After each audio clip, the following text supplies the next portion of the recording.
আসসালামু আলাইকুম, সবাই কেমন আছেন? আলহামদুলিল্লাহ, আপনাদের দোয়া আমি অনেক ভালো আছি। আয়াত মাউস ব্লগ দেখার জন্য সবাইকে স্বাগতম জানাচ্ছি। আয়াত আর শেহাজাদ খেলাধুলা করতেছে বা মারামারি করতেছে। আসলে দুইজনে ছাড়া চলে না, বা দুইজনে মিলেই মারামারি শুরু করবে, ঝগড়া শুরু করবে। আয়াতে যেটা নিবে সেটা শেহাজাদেরও লাগে। এই হলো দুজনের কাণ্ড কারখানা। তবে শেহাজাদা এখন বের হয়ে গেছে ঘরে থেকে, আর সোনার খেলতেছে একা একাই। শেহাজাদের সব খেলনা বাড়ি মানে খেলাগুলো বের করতেছে এক এক করে। তাই আমিও ভাবলাম একটু ভিডিও করে নিয়ে আমার সোনামণি খেলতেছে একা একা।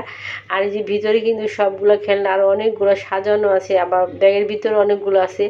তো সেই সাজানোর ভিতর থেকে বের বের করে নিচ্ছে সোনা, এই যে। আর আমি সুপায় বসে বসে সোনা খেলা দেখতেছি। আর শেহাজাদ একটু পর পরে বলে আইসা, পপি পপি আয়াত আয়াত আসে না আয়াত তো খেলে না। আয়াত আসলে শরীরটা তেমন একটা ভালো না, অসুস্থ, জ্বর আসছে। এরপর থেকে মেয়েটা একটু ঘ্যান ঘ্যান করে, খাওয়া দাওয়া তেমন একটা ঠিক মতো করে না। এই জন্য খেলাধুলাও করতেছে না শেহাজাদের সাথে। কি আর করবো, বাচ্চা মানুষ যখন। এই যে দেখেন সব খেলনা কিন্তু এই যে অনেকগুলো গাড়ি আছে, তিনটাই কিন্তু রিমোট। দেখেন তিনটাই কিন্তু গাড়ি আছে, গাড়ি কিন্তু আরও কয়েকটাই আছে বা ভেঙেছে কয়েকটা, কিন্তু বর্তমান তার তিনটা গাড়ি আছে। তো তিনটা গাড়ি রিমোটে আমার মেয়ে নিয়ে বসে বসে খেলতেছে। পাশে আমার খালা বসে আছে আর আমি বসেছি কথা বলতেছিলাম। আর যেটা শেহাজাদের মার বেডরুম না, এটা শেহাজাদের মার ড্রয়িং রুম। এই যে গোছ গাছ করানো,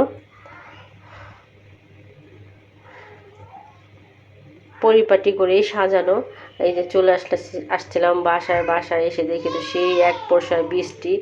এত সুন্দর বৃষ্টি নামছে বলার মতো না, মনে হচ্ছিল যে একটু গোসল করে নিই। কিন্তু গোসল যে করবো কীভাবে করবো, আয়াতে বাবা তো বাসায় নেই। এই জন্য আমি আর গোসল করলাম না, কারণ আয়াতের সঙ্গে কিছুদিন আগে জ্বর হয়ে থেকে উঠছে মাত্র। আর এখন যদি এই বৃষ্টির মধ্যে গোসল করে, তাহলে আবার যদি জ্বর পেয়ে যায়, তাহলে তো আয়াতে বাবার আর রক্ষা নেই আমার।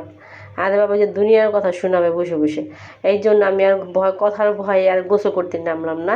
তবে দাঁড়িয়ে দাঁড়িয়ে বৃষ্টি উপভোগ করলাম, আপনাদের সাথে ভিডিও করে শেয়ার করলাম যে আজকের বৃষ্টিটা অত্যন্ত সুন্দর। পাশের বিল্ডিংয়ে কিন্তু কাজ চলতেছিল, বাঁশও কিছু খুলে ফেলছে।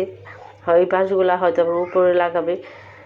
এই আর কি, যে ভিডিও দেখেন প্রচুর মানে পানি জমে গেছে এখানে।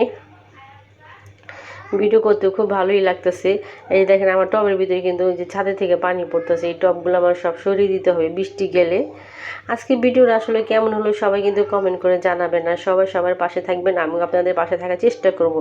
সবাইকে অনেক অনেক ধন্যবাদ। আসসালামু আলাইকুম, আল্লাহ হাফেজ।